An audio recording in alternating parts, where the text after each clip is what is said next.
कहानी की स्टार्टिंग होती है और हमें इस ड्रामे की फीमेल लीड जिसका नाम मिस सू था उसे दिखाया जाता है, जो हमें बता रही थी कि उसका हस्बैंड उससे बहुत ज्यादा प्यार करता है और आज तक उसने किसी भी लड़की को अपने क्लोज नहीं करा। तभी वहाँ पे हमारे हीरो मिस्टर गू की एंट्री होती है और वो उसे कहता है कि जल्दी से कार में बैठ जाओ, ऑक्शन स्टार्ट होने वाला है।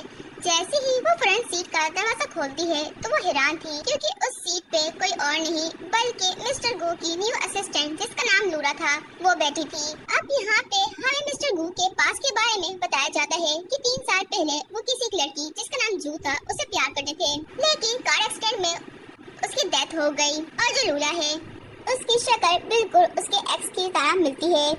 तभी सू उसे कहती है शायद तुम्हें पता नहीं कि ये सीट मेरी है। तभी लूरा कहती है कि मुझे माफ कीजिएगा, मुझे पता नहीं था और वैसे भी मुझे बॉस ने बताया कि वो ऑक्शन में जाने वाले हैं तो मैंने उनसे बहुत ज्यादा जिद की कि मुझे भी जाना है और मुझे नहीं पता था कि आप भी जाएंगी। तब इसकी बातें सुनकर सू सोचती है कि कहीं मिस्टर गू इसे इसलिए तो लिफ्ट नहीं करवा रहे कि इसकी शक्ल उसके एक्स की तरह मिलती है, लेकिन फिर वो सोचती है कि नहीं, लूरा कभी भी मुझे रिप्लेस नहीं कर सकती। वैसे भी गू अपनी बाउंड्रीज को बहुत अच्छे तरीके से जानता है, वो मुझे कभी भी धोखा नहीं देगा क्योंकि दुनिया के सामने वो बहुत ही एटीट्यूड वाला बंदा है और वो सोचती है जो मेरा है वो मेरा ही रहेगा। लेकिन अगर लूरा ने अपनी लिमिट्स क्रॉस की तो मैं उसे छोड़ूंगी नहीं। तभी उसे कहती है कि कार से बाहर निकलो और वो पीछे जाकर बैठ जाती है, लेकिन हम सू का मुंह दिखते हैं जो कि खराब हो चुका था। तभी मिस्टर गू कहते हैं क्या हुआ मेरी जान, तुम नाराज हो गयी? अगर तुम्हारा मूड नहीं है ऑक्शन में जाने का तो हम नहीं जाएंगे। तभी वो लूरा को कहती है कि मेरा कोई मूड नहीं है ऑक्शन में जाने का, तो बेहतर है तुम इस कार से निकल जाओ और वो भी चुपचाप वहाँ से निकल जाती है। अब हम घर का सीन देखते हैं, यहाँ पे वो उसे बैक हक करता है और पूछता है क्या तुम अपसेट हो गई हो? तुम उसकी वजह से परेशान मत हो, वो सिर्फ मेरी एक असिस्टेंट है। सू कहती है हमारी शादी को 3 साल हो गए हैं और ये पहली दफा हुआ है कि तुमने किसी और लड़की को मेरी जगह दी है, तो ये चीज मैं कैसे बर्दाश्त कर लूं? और ये बात कह के वो सोफे पे बैठ जाती है और कहती है सारी दुनिया जानती है कि तुम लड़कियों से डिस्टेंस रखते हो, तो फिर आज ये चेंज क्यों हुआ? वो मुस्कुराते हुए उसके पास बैठता है और उसके सर पे हाथ फेरते हुए कहता है मुझे नहीं पता था कि मेरी वाइफ जेलिस भी होती है, और उसे एकदम से किस करता है और उसे प्यार से कहता है वो सिर्फ मेरी एम्प्लॉय है और कुछ भी नहीं, कोई भी हमारे बीच में नहीं आ सकता, मैं तुमसे बहुत प्यार करता हूँ। और फिर वो दोनों एक दूसरे के साथ इंटीमेट हो जाते हैं। अब हम ऑफिस का सीन देखते हैं जहाँ पे असिस्टेंट मिस्टर गो को एक नेकलेस लाके देती है और कहती है बॉस आपने जो ऑर्डर किया था वो आ चुका है, और ये नेकलेस कोई आम नहीं बल्कि 2 लाख डॉलर्स का था। लेकिन तभी वहाँ पे लोरा होती है और वो हंसत पर नजर से उसे देखने लग जाती है और कहती है क्या मैं उसे टच कर सकती हूँ? सॉरी मुझे माफ कीजिएगा, मुझसे गलती हो गई। लेकिन तभी मिस्टर गू कहते हैं कि मेरी वाइफ ने कल तुम्हें एम्बैरेस किया था, तो इस तौर पे तुम इसे कंपनसेशन रख लो। वो कहती है लेकिन आपकी वाइफ को कोई पता चला तो क्या होगा? तो वो कहता है तुम इसकी फिक्र मत करो, और वो खुद अपने हाथों से उसे वो नेकलेस पहना देता है। और ये चीज पहनाते हुए उसके असिस्टेंट वो पिक्चर लेकर मिस सू को सेंड कर देती है। अब जब सू ये पिक्चर देखती है तो उसे बहुत ही ज्यादा गुस्सा आता है और साथ ही साथ लोरा ने अपनी पिक्चर पब्लिक भी कर दी थी। अब सू कहती है कि ये अपने हद से ज्यादा गुजर रही है और उसे बहुत ही ज्यादा गुस्सा आता है और अब वो उसे ऐसे जाने नहीं दे सकती थी। तभी उसकी असिस्टेंट उसे मैसेज करती है कि मैम आप जो कहेंगी मैं करने के लिए तैयार हूँ, लेकिन वो उसे मना कर देती है। तभी उसके दिमाग में एक आइडिया आता है और वो कॉल करके कहती है कि ऑफिस में जितने भी एम्प्लॉय हैं फीमेल एम्प्लॉय उन्हें $20,000 का एक डायमंड नेकलेस सबको गिफ्ट करो सिवाय लोरा के। और अब वो अपनी शादी की पिक्चर देखते हुए कहती है कि मिस्टर गू मैंने बिल्कुल भी नहीं सोचा था कि तुम्हारी एक्स जैसी देखने वाली लड़की को तुम इतनी इंपॉर्टेंस दोगे। अब मैं देखती हूँ तुम उसके आखिर उसके खातिर क्या क्या करते हो। अब हम ऑफिस का सीन देखते हैं जहाँ पे सारे एम्प्लॉयज को नेकलेस डिस्ट्रीब्यूट किए जा रहे थे और सब लोग बहुत ही हैप्पी थे और मिस सू की बहुत तारीफ कर रहे थे कि वो कितनी जेनरस है। एक एम्प्लॉय पूछती है कि अरे तुम्हें ये नेकलेस क्यों नहीं मिला लोरा? तभी असिस्टेंट कहती है क्योंकि उसे सीईओ ने गिफ्ट कर दिया है अभी 2 लाख यॉन का। ये बात सुनकर सब लोग आसपास पता करने लग जाते हैं और कहते हैं कि ये लोरा सीईओ को सेड्यूस कर रही है, इसे शर्म नहीं आती। ये बात सुनते वो वहाँ चली जाती है। तभी वो ऑफिस आती है रोते हुए शक्ल में। तभी मिस्टर गो पूछते हैं कि तुम्हें क्या हुआ है, तुम अपसेट क्यों हो? तभी वो नेकलेस उसे वापस करती है और बताती है कि मैं इसे नहीं रख सकती। इसमें पूछता है जब मेरी वाइफ ने फिर दोबारा कोई ट्रबल क्रिएट किया है, और वो सारा सीन जो ऑफिस में हुआ था बता देती है। कहती है मुझे समझ नहीं आता आगे मिस सू मुझे पसंद क्यों नहीं करती, मैंने तो ऐसा कुछ भी नहीं करा। अब तभी वो उसे अपने घर ले जाता है और उसके सामने अपनी वाइफ को कहता है कि तुम आखिरकार लोरा को क्यों हैरेस कर रही हो? मैंने तुम्हें बताया था ना वो सिर्फ मेरी असिस्टेंट है और कुछ भी नहीं। कल भी तुमने उसे एम्बैरेस किया और आज भी आखिरकार ये सब कुछ किया है। तभी लोरा अपना ड्रामा करते हुए कहती है कि मुझे माफ कर दीजिए कि मैंने आपको इतना एक्सपेंसिव गिफ्ट लिया और उसे पोस्ट करा, मुझसे बहुत बड़ी गलती हो गई। लेकिन हम सू को देखते हैं जो कि बहुत ही को हैंडल कर रही थी और वो कहती है कि लोरा, मैं तुम्हारी टीचर या बॉस नहीं हूँ जो तुम्हें मैनर्स सिखाऊं। तुम खुद एक लड़की हो और तुम्हें पता होना चाहिए कि तुम्हें बॉस से कितनी डिफरेंस रखना चाहिए। और तुम्हारी हिम्मत कैसे हुई मेरे हस्बैंड के साथ फ्लर्ट करने की, और मैं तुम्हें दूसरा चांस नहीं दूंगी। तब इसका हस्बैंड कहता है तुम में क्या हो गया है, और वो चुपचाप उसे देख रही थी और सोचती है कि पूरी जिंदगी में ये पहली दफा ऐसा हुआ है कि हमारी लड़ाई हुई है, वो भी तीसरे बंदे की वजह से। गु, तुम ऐसे तो नहीं थे। तभी वो कहती है कि मैं इस दफा इसे माफ कर देती हूँ, लेकिन नेक्स्ट टाइम इसे माफ नहीं करूंगी। हम बेडरूम का सीन दिखते हैं तो उसे कहता है कि तुम आखिरकार उस लड़की को क्यों तंग कर रही हो। वो कहती है शायद तुम भूल गए हो वो नेकलेस तुम मेरे लेकर आए थे और तुमने वो किसी और लड़की को दे दिया, तो क्या मैं गुस्सा नहीं करूँ। और वो बताता है कि वो पूरी रात रोई है तुम्हारी वजह से। सुबह उसकी आंखें पूरी की पूरी सूजी हुई थी। क्या हो गया अगर मैंने उसे एक नेकलेस गिफ्ट कर दिया था। तभी वो कहती है कि वो लड़की इतनी एक्सपेंसिव नेकलेस के लिए वर्थ नहीं थी। कहती है मैं तुमसे प्यार करती हूँ, बेशक ये हमारी अरेंज मैरिज है, लेकिन मैं तुमसे बहुत ज्यादा प्यार करती हूँ तुम्हारी इंटेग्रिटी की वजह से, क्योंकि तुम किसी लड़की को भी अपने करीब नहीं आने देते। यही वजह है मैं चाहती हूँ कि तुम अपने स्टैंडर्ड्स को क्लीन रखो। आई होप तुम मेरी बात को समझ रहे हो। और फिर वो दोनों एक दूसरे को किस करने लग जाते हैं और एक दूसरे के साथ रोमांस स्टार्ट करते हैं। वो दिल में सोच लेती है कि ये फर्स्ट और लास्ट टाइम है, और अगर मुझे दोबारा कोई बात पता चली तो मैं इसे छोड़कर चले जाऊंगी। अब हम ऑफिस का सीन दिखते हैं जहाँ पे लोरा आ रही होती है। तभी असिस्टेंट उसे रोकती है और बताती है कि तुम सीईओ के रूम में ऐसे नहीं जा सकती, और वैसे भी आज उनकी मीटिंग्स हैं। वो कहती है कि मैं उनकी पर्सनल असिस्टेंट हूँ, लेकिन वो उसे रोक देती है और मना करती है। कहती है कि जब तुम्हें काम की जरूरत होगी तो मैं तुम्हें बुला लूंगी। और ये बात क्या है कि वहाँ से चली जाती है। अंदर से एक मेड निकलती है और वो समझती है कि शायद लोरा भी एक मेड गर्ल है।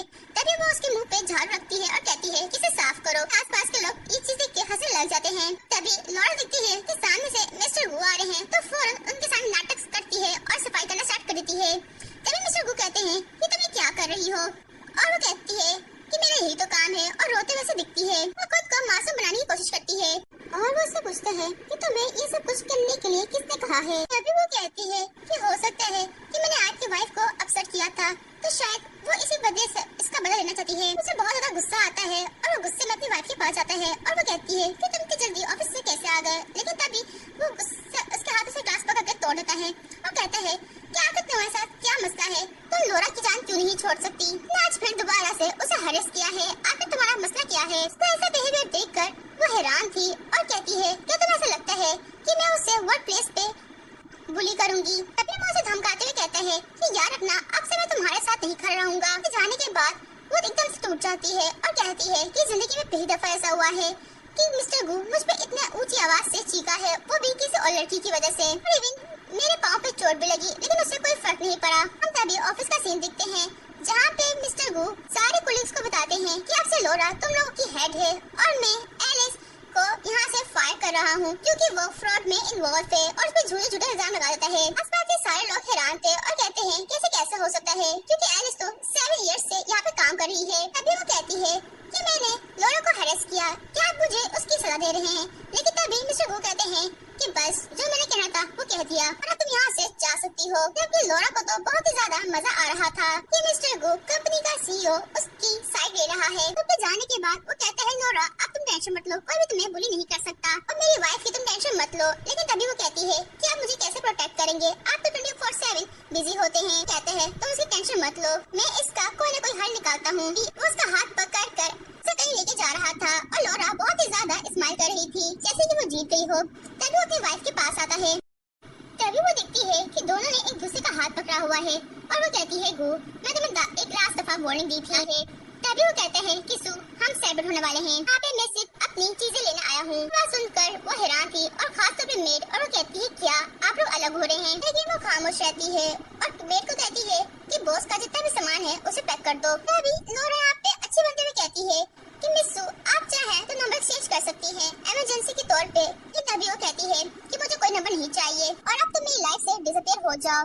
लेकिन तभी मिस्टर गु कहते हैं कि यार रखना अगर तुमने दोबारा से लोरा को हैरेस किया तो मैं तुम्हें डिवोर्स दे दूंगा। हाथ पकड़ के वहाँ से ले जाता है। जबकि मेड हैरान थी और कहती है कि क्या हो रहा है बॉस को, आप दोनों के बीच में तो कभी भी फाइट नहीं हुई, तो ये इतना बुरा फाइट कैसे हो गई। लेकिन सु खुद को काम रखती है और सोचती है कि आखिरकार ये शादी ओवर होने वाली है। इसी तरह टाइम गुजरता जाता है और 2 महीने गुजर जाते हैं कि गु ने एक दफा भी आकर उससे बात नहीं की। वो लोरा की इंस्टाग्राम दिखती है जहाँ पे वो हर गु के साथ हर इवेंट पे जाती है और पिक्चर्स लेती है, जहाँ पे पहले वो खुद जाया करती थी। और वो समझ जाती है कि अब शादी नहीं चलने वाली। तभी वो अपने लॉयर को कॉल करती है और कहती है कि मुझे डिवोर्स पेपर बनवाने हैं और जल्दी से जल्दी। तभी लॉयर बताता है कि आप लोग की काफी सारी चीजें ज्वाइंट हैं, तो थोड़ा टाइम लगेगा। तभी 2 महीने बाद उसके पास गु की कॉल आती है और वो कहता है कि आज मॉम की बर्थडे है और हमें डिनर पे जाना है, मैं तुम्हें 10 मिनट बाद लेने आने वाला हूँ, तो तुम नीचे आ जाना। और वो उसे ओके कह देती है। तभी वो रेडी होकर नीचे आती है और देखती है कि गु लोरा के साथ बैठा हुआ है और वो फ्रंट सीट पे जाकर बैठ जाती है ड्राइवर के साथ। लोरा को तो बहुत ही ज्यादा मजा आ रहा था और उसे तंग करते हुए वो कहती है कि आज बॉस की मॉम की बर्थडे है और मैंने उनके लिए बहुत सारे गिफ्ट्स लिए हैं। लेकिन सू उसे कोई जवाब नहीं देती। पार्टी का सीन दिखते हैं जहाँ पे उसकी मदर इन लॉ सू को देखकर बहुत ही ज्यादा हैप्पी होती है। तभी वो देखती है कि उसके बेटे के साथ कोई और लड़की है जिसने उसका हाथ पकड़ा हुआ है, तो वो कहती है कि यंग लेडी कौन है। तभी सू बताती है कि आपके बेटे की तेरी मोहब्बत जैसी दिखने वाली लड़की है। इसके खातिर आपके बेटे ने अपनी वाइफ को इसके खातिर धोखा भी दिया है। आसपास के सारे लोग ये बात सुनकर हैरान थे कि गु तो बिल्कुल भी ऐसा लड़का नहीं है। कहते हैं पक्का इस लड़की ने ही इसे सेड्यूस किया होगा। आजकल की लड़कियाँ खूबसूरत फेस का इस्तेमाल करते हुए लड़कों को अपनी तरफ खींचती हैं। वो उसका हाथ पकड़ता है और कहता है कि तुम्हारे प्राइवेट मैटर्स इस तरह से पार्टी में क्यों बता रही हो। उसका हाथ खींच लेती है कि मॉम कहती है कि सू तुम टेंशन मत लो, मैं इसे तुम्हें वापस ला कर दूंगी। तुमने जितना भी डिसरिस्पेक्ट किया है वो तुमसे जरूर माफी मांगेगा। लेकिन वो कहती है कि मॉम अब बहुत देर हो गई है। सबके सामने वो कहती है कि गु मुझे तुमसे डिवोर्स चाहिए। पार्टी में हलचल शुरू हो जाती है कि आखिर कल हो क्या रहा है। तभी उसकी मदर इन लॉ कहती है कि तुम डिवोर्स मत लो, जो भी मसला हुआ है मैं उसे रिजॉल्व करूंगी। गु कहता है कि तुम लोरा की वजह से मुझे छोड़ के जाना चाहती हो। तभी वो कहती है ये पहला और आखिरी दफा था कि तुमने एक लड़की खातिर मुझे छोड़ जाने का फैसला किया। वो कहता है मैं तुम्हें 100 दफा कह चुका हूँ कि मेरा और लोरा के बीच में ऐसा कुछ भी नहीं है, मैं सिर्फ तुमसे प्यार करता हूँ। रियली तुम दोनों के बीच में कुछ भी नहीं है। तुम उसे एक 2 लाख का नेकलेस करके दे रहे हो और उसके साथ हर वो इवेंट अटेंड कर रहे हो जो तुम्हें मेरे साथ करना चाहिए था। इवन अपने पेरेंट्स की बर्थडे पे भी तुम उसे लेकर आए हो, तो ये सब कुछ किया है। अगर यहाँ पे कोई अंधा भी होगा तो भी उसे पता चल जाएगा कि तुम दोनों के बीच में कोई ना कोई खिंची जरूर है। आसपास से लोग कहते हैं हम तो मिस्टर गु को बहुत ही ज्यादा इनोसेंट समझते थे, लेकिन ये तो कचरा निकला।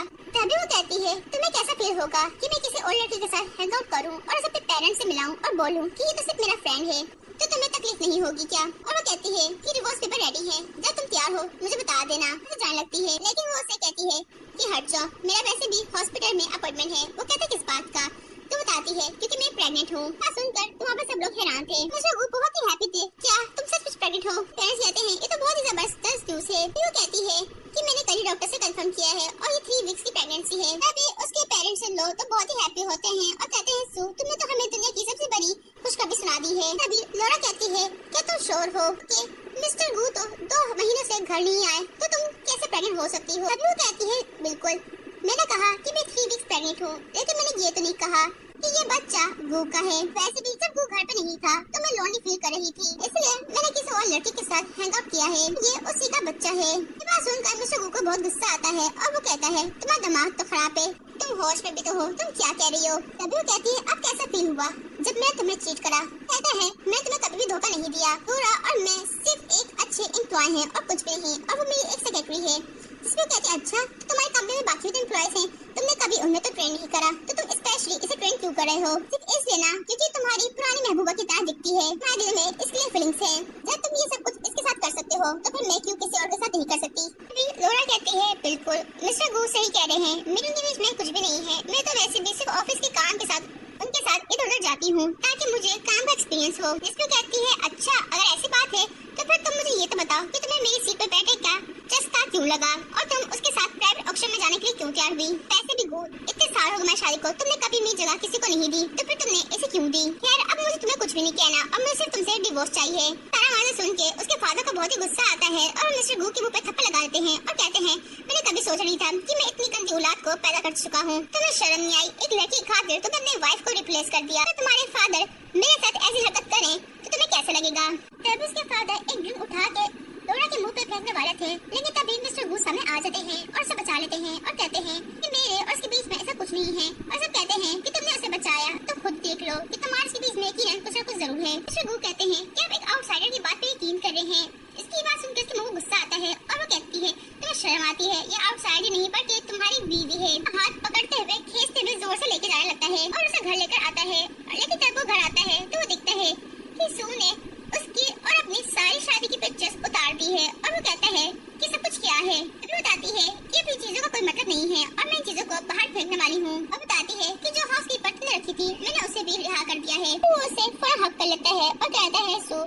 जान, तुम इस प्रेगनेंसी को टर्मिनेट कर दो, तुम दोबारा से बेबी कर लेंगे। ये क्यों? ये मेरा बच्चा है। वो बोलती है मैं जानती हूँ कि तुमने लोरा के साथ कुछ गलत नहीं करा, लेकिन तुमने उसे मेरी जगह जरूर दी है। तुम उसे घर लेकर आए, मुझ पे चिल्लाए और अपना नाम उसे दे रहे हो और उसे बचा रहे हो। आखिर क्यों? खातिर तुम मुझे ह्यूमिलिएट करो सिर्फ इसलिए क्योंकि वो तुम्हारी क्रश की तरह दिखती थी। मैं भी जिंदगी में कभी भी नहीं सोचा था कि हमारी शादी इस तरह से खत्म हो जाएगी। मैं तुम्हें बहुत ही ज्यादा वार्न करा था, तुमने मुझे इग्नोर करा। तभी वो उससे माफी मांगता है और कहता है कि मैं जब भी उसे दिखता हूँ मुझे अपनी पुरानी एक्स गर्लफ्रेंड याद आ जाती है। मैं क्या करूँ? इसी वजह से मुझे उसका बहुत ज्यादा ख्याल रखना पड़ता है। मैं अपने दिल के हाथों मजबूर हो जाता हूँ। बस ये बात सुनकर वो वहाँ से जाने लगती है, लेकिन वो उसे पकड़ लेता है और कहता है कि मैं तुम्हें डिवोर्स नहीं दूंगा और अगर तुम चाहते हो ये बेबी रखना तो हम इस बेबी को भी रख लेंगे और मैं तुम्हारे खातिर लोरा से दूर रहूंगा। लेकिन वो कहती है कि तुम मेरा ट्रस्ट एक दफा तोड़ चुके हो और वो तुम्हारा कभी नहीं जुड़ सकता, इसलिए अब हमारी लाइफ में पहले जैसा कुछ भी नहीं हो सकता। और ये बात कहकर वो वहाँ से चली जाती है। अब ऑफिस का सीन देखते हैं जहाँ पे पुरानी असिस्टेंट वापस आती है तो लोरा कहती है तुम वापस क्यों आई हो? तुम्हें तो यहाँ से निकाल दिया गया था। लेकिन तभी भी पता चलता है कि उसे कोई और नहीं बल्कि मिस सू लेकर आई है। अब सू को देख के लोरा बिल्कुल सीधी हो जाती है, कहती है मुझे माफ कीजिएगा। तभी वो कहती है जाओ मेरे हस्बैंड को बताओ कि मैं उसका वेट कर रही हूँ। वो कहती है कि सर तो मीटिंग में है और मैं उन्हें इंटरप्ट नहीं कर सकती। जिसपे वो कहती है कि तुम ऐसी टेंशन मत लो, तुम सिर्फ उसे ये बताओ कि मैं आई हूँ वो अभी डिवोर्स के बारे में डिस्कस करने। अब तो तुम उसके पास लास्ट वीक भागते हुए जाओगी। कहती है अब फाइनली मैं अपनी जगह छोड़ने वाली हूँ, तुम्हारे पास अच्छी पोजीशन है कि तुम सीईओ की वाइफ बन जाओ, तुम तो यही चाहती थी ना। और ये बात कह के वो वहाँ से चली जाती है कि आसपास के सारे लोग उस पर हंसने लग जाते हैं कि कितनी बदतमीज है। तभी मिस्टर फुगू उसके पास आते हैं और कहते हैं कि तुम यहाँ पे क्यों आई हो? मैं कहा ना मैं तुम्हें डिवोर्स नहीं दूंगा। तभी वो कहती है तुम टेंशन मत लो, डिवोर्स करने के बाद तुम्हारे और मेरे बिजनेस रिलेशनशिप नहीं खराब होंगे, हमारी कंपनियां जैसे चल रही हैं वैसे ही चलेंगी। फिर वो कहते हैं आखिर तुम मुझसे क्या चाहती हो? मैं तुमसे माफी मांग तो चुका हूँ, तुम्हें क्यों नहीं समझ आ रहा? तो कहती है मैं तुम्हें कह चुकी हूँ ना, मुझे अब तुम नहीं चाहिए। वैसे भी मैं प्रेग्नेंट हूँ और किसी और का बेबी है तो मुझे उसी के पास जाना होगा। तो हंसते हुए कहता है अच्छा अब मैं समझा कि तुमने मुझे चीट करा है और इसे तुम मुझे छोड़ के जाना चाहती हो। तो तुम यही चाहती हो तो ठीक है, मैं पेपर पे साइन करता हूँ। और गुस्से में आकर वो पेपर पे साइन कर देता है। अब उसके जाने के बाद मिस्टर गो किसी को कॉल करते हैं और कहते हैं कि मुझे पता करके बताओ कि आखिर उसके पेट में किसका बच्चा है। तभी गार्ड उसे बताता है कि बॉस आपके जाने के बाद तो मैम किसी से भी नहीं मिली, इसका मतलब वो आपका ही बेबी है और आप झूठ बोल रही हो कि वो 3 हफ्ते पहले प्रेग्नेंट हुई है। ये बात सुनकर वो हैरान था और कहता है क्या उसके पेट में सचमुच मेरा बच्चा है? उसे रोकने के लिए वहाँ से अपना भागता है। हम दिखते हैं कि वो बाहर जा रही होती है। तभी लोरा उसे रोकती है और कहती है कि मुझे तुमसे बात करनी है। कहती है कि आप बहुत ही ज्यादा लकी थी कि आपको मिस्टर वू जैसा हस्बैंड मिला था, लेकिन आपने उसकी कदर नहीं की और वैसे भी आप बिल्कुल भी उसकी मोहब्बत इज्जत नहीं करती है। अगर हमारा कैरेक्टर खराब है तो आपका कैरेक्टर भी कौन सा अच्छा है? आप भी तो किसी और के बेबी को कैरी कर रही हैं और उसके बेबी को गाली बकती है। ये बात सुनकर उसे बहुत गुस्सा आता है और उसके ऊपर थप्पड़ लगा देती है और कहती है खबरदार अगर मेरे बच्चे को गाली दी। और वो कहती है तुम आखिरकार खुद को समझती क्या हो? तुम उसकी एक्स गर्लफ्रेंड क्या दिखती हो? तुम हो नहीं। अगर उसकी एक्स गर्लफ्रेंड सामने आती तो शायद मैं कुछ समझती भी, लेकिन तुम्हारे पास सिर्फ उसका चेहरा है और कुछ भी नहीं, ना ही कोई यादें और ना ही कोई बात।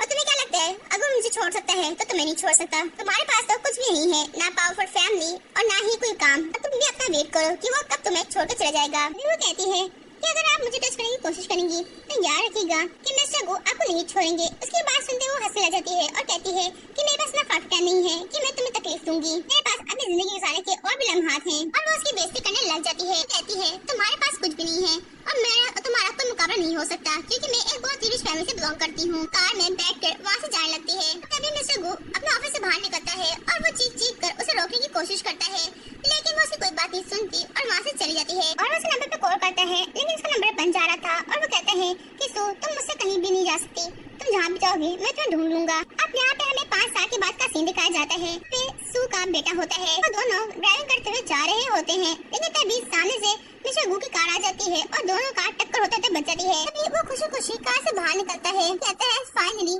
तुम मुझे मिल गई। लेकिन मुझे लगा कि शायद मैं तुम्हें खो दिया है। कहती है कि मैं तुम्हें अवॉइड क्यों करूंगी और वैसे भी हमारे बीच में कोई रिश्ता नहीं है। वो उसे सीने से लगा देता है और कहता है मुझे पता है सारी गलती मेरी है, प्लीज तुम मुझे माफ कर दो। इतने सालों में मैंने बहुत ढूंढा, मैं उसी घर में रहा जहाँ पे हम पहले रहते थे, हर जगह सिर्फ तुम ही ढूंढता रहता था।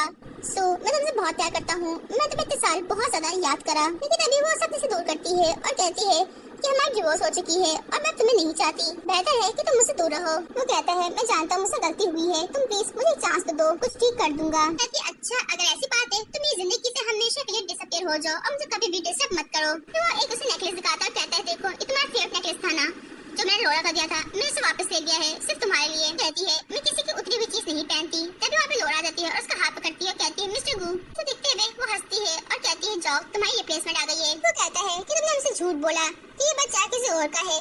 मुझे पता चल चुका है कि मैं ही इसका फादर हूँ। फिर वो कहती है ये बात तुम्हें किसने कही? मैं तुम्हें बता चुकी हूँ कि ये तुम्हारा बेटा नहीं है और उसे धचका लगता है। अभी लोरा कहती है आखिर आपके साथ मसला क्या है? तुम 5 साल बाद वापस क्यों आई हो? तुम्हें पता भी है कि 5 साल किस तरह से रहा है। वो कहती है कि जैसा भी रहा हो मुझे इससे कोई मतलब नहीं है। कार में बैठ के वहाँ से चले जाती है। जाने के बाद मिस्टर गू कहते हैं लोरा मैं तुम्हें कितनी दफा कहा है कि मुझसे दूर रहा करो पर तुम्हें क्यों नहीं समझ आता? तभी उसका हाथ पकड़ते हुए कहती है कि अगर आप चाहें तो हम दोनों एक हो सकते हैं। फिर भी वो आपसे प्यार नहीं करती, वो तो सिर्फ आपसे खेल रही थी। मैं आपसे प्यार करती हूँ, आप मुझसे शादी कर लें। हम दोनों एक दूसरे से बहुत ही खुश रहेंगे और मैं आपको एक बेबी भी पैदा करके दे दूंगी। फिर भी आपकी डिवोर्स हो चुकी है, अब तो आप फ्री हैं। आप अपनी लाइफ क्यों सैक्रिफाइस कर रहे हैं उसके लिए? वो कहती है मैं प्रॉमिस करती हूँ कि मैं आपको कभी छोड़कर नहीं जाऊंगी और आप जो चाहते हैं वो सब कुछ करूंगी, लेकिन प्लीज आप मुझसे शादी कर लें। मैं आपसे बहुत प्यार करती हूँ। बिल्कुल चुपचाप था और कहता है कि मैं जिंदगी में बहुत सारी गलतियां कर चुका हूँ लेकिन अब और नहीं करूंगा। और ये बात कहकर वहाँ से चले जाता है। उसके जाने के बाद वो चीख रही होती है। घर आकर उसका बेटा से पूछता है कि मॉम वो आपके अंकल कौन थे? जिसको कहती है कि वो एक रैंडम पर्सन थे, तुम उनके बारे में ना सोचो। कहता है कि वो तो कह रहे थे कि वो मेरे डैड हैं। तो उसके बाद उसकी मॉम की कॉल आती है और वो कहती है कि आखिरकार तुम कब तक ऐसे अपनी लाइफ गुजारोगी? तुम्हें अपने फ्यूचर के बारे में भी कुछ सोचना चाहिए। तुम्हारा बेटा सिंगल मदर के साथ कैसे लाइफ गुजारेगा? कहती मॉम मुझे कोई नहीं चाहिए, मेरा बेटा मेरे लिए काफी है। लेकिन वो कहती है कि मैं तुम्हारे लिए एक लड़का पसंद किया है और मैं चाहती हूँ कि तुम कर उसके साथ लास्ट में देखते जाओ और ये मेरा ऑर्डर है। और ये बात कहकर फोन कट कर देती है।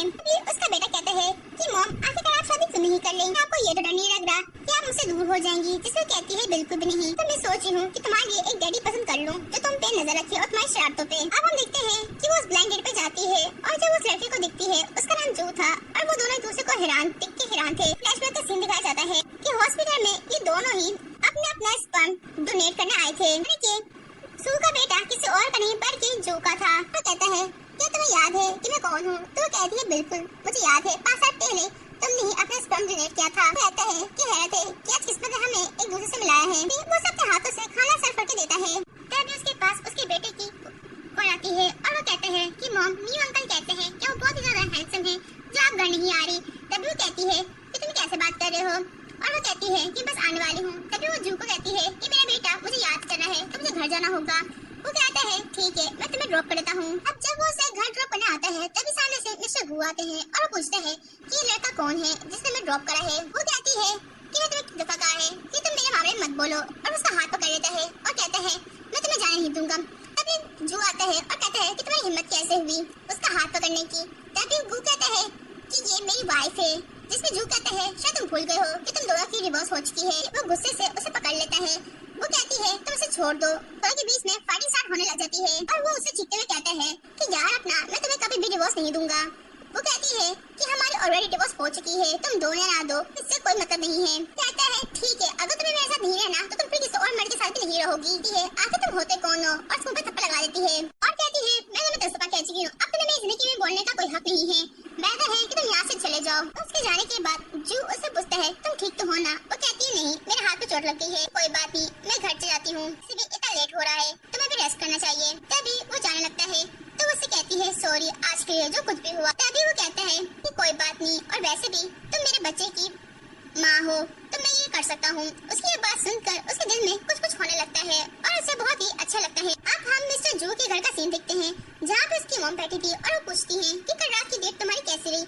मैंने सुना है कि सू बहुत ही अच्छी और समझदार लड़की है और बहुत ही खूबसूरत। जू कहता है कि शायद वो मुझे अभी डेट नहीं करना चाहती, उसे अभी थोड़ा टाइम चाहिए। अब वो ऑफिस में बैठे हुए सू के बारे में ही सोच रहा था और उसे सू पहली नजर में बहुत ही ज्यादा अच्छी लगती है और वो भी उसे डेट करना चाहता था। तभी उसे उसकी याद आती है तो वो उसे कॉल करने लग जाता है और हम देखते हैं सू को जो कि अपनी बेस्ट फ्रेंड की बर्थडे पार्टी में आई थी और उसे काफी ज्यादा ड्रिंक कर ली थी और उसे चला भी नहीं जा रहा था। तभी उसकी फ्रेंड कहती है तुम ठीक तो हो ना? तुम कैसे घर जाओगी? कहती है कि मैंने एक कैब को कॉल की हुई है, वो बस आने वाला है। तभी वो जू की कॉल को अटेंड कर लेती है और उसे लगता है कि वो शायद ड्राइवर है। पूछती है कि तुम किधर हो? मैं कब से तुम्हारा वेट कर रही हूँ। लेकिन तभी जू कहता है तुम ठीक तो हो ना? वो फोन को देखती है और वो कहती है ओहो ये तो जू है। जू को समझ आ जाता है कि वो नशे की हालत में है और वो पूछता है कि तुम आखिर कौन सी जगह पे हो? लेकिन उसे मना कर देती है और कहती है अरे नहीं नहीं तुम क्यों खामखा तकलीफ करोगे। लेकिन तभी उसकी फ्रेंड जू को चीख चीख के जगह का नाम बता देती है और वो कहता है कि 10 मिनट में वेट चलो मैं भी आता हूँ। तभी उसकी फ्रेंड उससे पूछती है कि आखिरकार ये लड़का कौन है, और वो बताती है कि मॉम ने मुझे इसके साथ ब्लाइंड डेट के लिए भेजा था और ये बहुत ही अच्छा लड़का है। अब 10 मिनट गुजरते हैं और जू वहाँ पे आ जाता है और सू तो वैसे ही नशे की हालत में होती है। तभी उसकी दोस्त उसे उसके ऊपर धक्का दे देती है और कहती है कि आप इसे घर पे छोड़ दें, मैं वैसे भी खुद चली जाऊंगी। अब उससे चला नहीं जा रहा था, तभी उसका पाँव फिसल जाता है और मिस्टर जू उसे पकड़ लेते हैं, कहते हैं तुम ठीक तो हो ना, और उसे अपनी बाहों में लेकर कार में बिठा देते हैं। ड्राइवर पूछता है कि बॉस हम इन्हें विला लेकर जाएं या इनके घर। तभी वो सोचता है कि अगर मैं इसे घर छोड़ा तो इसका ख्याल कौन रखेगा, और अगर मैं विला लेकर गया तो इसकी रेपुटेशन खराब हो सकती है। तभी वो उसे अपने एक सीट घर के में लेकर जाने का कहता है। अब जब वो कार में बैठता है तो उसे एक अलग ही नजर से देख रही थी। वो उसे सीट बेल्ट बांधना चाहता है, लेकिन तभी वो उसे अपने करीब खींच लेती है और उसे प्यार से देखने लग जाती है और कहती है तुम कितने हैंडसम हो, आखिर कोई इतना हॉट कैसे हो सकता है। वो उसके पाँव से चप्पल उतारता है, उसे कंफर्ट देता है, फिर दोबारा वो उसे पकड़ लेती है और कहती है कि तुम बहुत ही ज्यादा हैंडसम हो और मुझे बहुत ही ज्यादा अच्छे लगते हो। कहता है कि तुमने अल्कोहल पी है, तुम्हें नहीं पता चल रहा कि तुम आखिरकार क्या बोल रही हो और क्या कर रही हो। वो उसे किस करना चाह रही थी, लेकिन जो अपनी फीलिंग्स पे काबू रखता है और कहता है कि तुम सो जाओ, तुम थक चुकी हो। अब घर का सीन दिखते हैं जहाँ पे उसे गोद में उठाकर बेडरूम में लेकर आता है। तभी वहाँ पे मेड आकर उसे एक सूप देती है और वो कहता है कि तुम इस सूप को पी लो, और वो कहती है कि मुझे नहाना है, लेकिन वो कहता नहीं, पहले तुम इस सूप को पियो ताकि तुम्हें सुबह उठते हुए हेडेक ना हो। तभी वो कहती है कि मेरे पास तो कोई भी कपड़े नहीं है, तुम प्लीज मेरे कपड़े ले आओ। कहता ओ मैं जल्दबाजी में भूल गया, वैसे मेरे पास कुछ कपड़े रखे हुए हैं, तुम चाहो तो उन्हें पहन सकती हो। तभी वो उसे अपनी एक वाइट शर्ट देता है और कहता है कि तुम इसे पहन लो। जब वो नहा कर निकलती है तो दिखती है कि मिस जू उसके सामने बैठा हुआ है और वो कहती है कि तुम यहाँ पे क्या कर रहे हो, तुम अभी तक सोए नहीं। जिसको कहता है तुम इस कमरे में अकेले कैसे सोगी, इसलिए मैं तुम्हारा वेट कर रहा था। लेकिन जैसे ही वो उसे दिखता है तो वो बहुत ही ज्यादा हॉट लग रही थी और उनसे अपनी नजर नीचे कर लेता है। कहता है मुझे दोस्तों की जरूरत नहीं है, मुझे एक गर्लफ्रेंड की जरूरत है। अब वो उसके लिए ब्रेकफास्ट रेडी करता है और ये चीज देखकर उसे बहुत ही खुशी होती है और वो कहती है ये सब कुछ तुमने मेरे लिए करा है, और वो कहता है बिल्कुल। तभी वो उसे एक गिफ्ट देता है, लेकिन वो उसे लेने से मना कर देती है। वो कहता है प्लीज इसे ले लो, मुझे अच्छा लगेगा। और वो उसे रात के लिए थैंक यू करती है और बोलती है कि तुमने मेरी हेल्प की तो मैं तुम्हें लाजमी जरूर ट्रीट दूंगी। कहता है तुम इसकी टेंशन मत लो। उससे पूछता है क्या तुम किसी को पसंद करती हो, तो वो कहती है बिल्कुल भी नहीं, मुझे तुमसे कुछ कहना है, क्या तुम अपने हस्बैंड को माफ कर दोगी। जिसको कहती है बिल्कुल भी नहीं, मैं उसे कभी माफ नहीं करूंगी और ना ही अपनी लाइफ में वापस लाऊंगी, और जो मैं पीछे छोड़ चुकी हूँ उसे कभी भी अपने साथ दोबारा लेकर नहीं जाऊंगी। कहता है और अगर कोई और तुम्हें परस्यू करना चाहे तो तुम उसे भी रिजेक्ट कर दोगी। वो कहती है ये डिपेंड करता है कि मैं उसे लाइक करती हूँ या नहीं। वो उसके सामने खड़ा होता है और कहता है क्या तुम मुझसे शादी करोगी। एकदम से शर्मा जाती है और कहती है क्या मतलब। वो उसे गोद में उठाता है और अपने करीब करता है और कहता है मुझे बताओ क्या तुम मुझे पसंद करती हो। वो कहती है कि हाँ, और वो कहता है क्या तुम पूरी लाइफ मेरे साथ गुजारना चाहोगी। वो उसे अपने क्लोज करके उसे किस करता है। तभी अचानक से उसका फोन बजने लग जाता है और वो उसके बेटे की कॉल थी और पूछते हैं कि आप पूरी रात किधर थी, क्या आप न्यू अंकल के हाउस में हैं। जिसमें वो कहती है चुप हो जाओ, तुम कैसे बातें करते हो। जिसमें वो कहता है कि हमारे बेटा है, और वो कहता है ये तो बिल्कुल अपने डैड पे गया है। ये बात सुनकर वो दोबारा से उसे किस कर देती है और कहती है कि मम्मा ने आपके लिए डैडी चूज कर लिया है और वो आज ही आपसे मिलवाने लेके आने वाली है। अब वो दोनों दोबारा से घर जाते हैं और मिस्टर वो सामने खड़ा हुआ था। उसे देखते हुए वो पूछती है कि तुम आखिरकार यहाँ पे क्या कर रहे हो, और वो कहता है सो मैं आखिरी दफा तुमसे माफी मांगना चाहता हूँ, क्या तुम दोबारा से मेरे पास नहीं आ सकती। लेकिन तभी वो जू का हाथ पकड़ लेती है और कहती है नहीं, और बताती है कि अब वो जू से प्यार करती है और उसके साथ शादी करने वाली है। वो कहता है कि तुम झूठ बोल रही हो, ये एक रैंडम पर्सन है और तुम इसे सिर्फ यूज कर रही हो, सिर्फ मुझे तकलीफ देने के लिए। वो कहती है नहीं, और वैसे भी, और वो उसे बता देती है कि उसका बच्चा किसी और का नहीं बल्कि जू का है, और जो हॉस्पिटल में हुआ था वो सारा सीन उसे बता देती है। आती है एक किस्मत का इशारा है कि मैं और जू एक हो गए, यकीन नहीं था। और वो कहता है तुम झूठ बोल रही हो। वो कहती है अगर तुम्हें यकीन नहीं है तो तुम चाहो तो डीएनए टेस्ट करवा सकते हो और इवन हमारे डॉक्टर से भी मिल सकते हो। धक्का देते हुए कहता है कि सू प्लीज हमारे पास में जो कुछ हुआ उसे भूल जाओ, मैं तुम्हें अच्छा फ्यूचर दूंगा। और से अपने सीने से लगा लेता है। वो उसे धक्का देती है और कहती है नहीं, तू तुमसे लाख गुना बेहतर है, तुमने क्या करा मेरे साथ। जैसे ही तुम्हें मेरे प्यार जैसी लड़की नजर आई तुमने मुझे छोड़ दिया, सारा फोकस उस पर रखा। अगर तुम्हें मुझसे सच कुछ प्यार था तो तुम मुझे तकलीफ नहीं देते, लेकिन तुमने ऐसा नहीं करा। तुमने इस लड़की को कंफर्ट दिया और मुझे डिस्कम्फर्ट। कहता है मुझे पता है मुझसे गलती हो गई है, प्लीज मुझे माफ कर दो। लेकिन वो कहती है कि इस दफा मैं तुम्हें माफ नहीं करूंगी। कहता है कि तुम अपनी लाइफ से चले जाओ, और वो जू का हाथ पकड़ के अंदर चली जाती है। फिर हम लोरा को दिखते हैं जो कि पागल हो चुकी थी। वो ऑफिस में गू की तस्वीर को पकड़ कहती है कि गू तुम सिर्फ और सिर्फ मेरे हो और किसी के नहीं। आसपास के सारे लोग कहते हैं कि लोरा के साथ बहुत ही बुरा हुआ, वैसे भी ऐसी लड़कियों के साथ ऐसे ही होता है जो दूसरों का घर खराब करती हैं। तभी वहाँ पे गू आ जाता है और वो दिखता है कि लोरा तो बिल्कुल ही पागल हो गई है। वो कहता है कि तुम यहाँ से जाओ और वो लोरा के पास आता है और उसे पकड़ता है और कहता है ये सारी गलती मेरी है, मैं तुम्हारी जिंदगी भी तबाह की और अपनी वाइफ की भी, मैं तुम दोनों के ही काबिल नहीं हूँ और मैं पनिशमेंट के काबिल हूँ। अब हम घर का सीन देखते हैं जहाँ पे सू का बेटा बहुत ही खुश था और वो कहता है कि मॉम मेरे डैड किधर है। तभी जू अंदर आता है और बताता है कि मैं ही तुम्हारा डैड हूँ, क्या तुम्हें मैं पसंद आया। वो कहता है रियली, मेरे डैड तो बहुत ही ज्यादा हैंडसम है। वो उसे गोद में पकड़ लेता है और दोनों मिलकर बहुत सारी मस्तियाँ करते हैं और टीवी देखने लग जाते हैं। न्यूज चैनल स्टार्ट होता है, हमें पता चलता है कि गू ने अपनी सीईओ की सीट से रिजाइन कर दिया है और पता चलता है साथ ही साथ कि लोरा वाइट को भी ये अब पागल हो चुकी है और उन्हें मेंटल हॉस्पिटल में एडमिशन दे दिया गया है। देख के वो चुप हो जाती है। तभी जू उसके पास आता है और कहता है कि तुम इसे भूल जाओ, ये पास था और इसका तुमसे कोई ताल्लुक नहीं है। भी इन दोनों ने वही चीज हासिल की जो इन्होंने करी, इन लोग यही डिजर्व करते हैं। बार दोनों एक दूसरे को लग जाते हैं और हैप्पी लाइफ एंजॉय करते हैं और यहीं पे ये कहानी एंड होती है।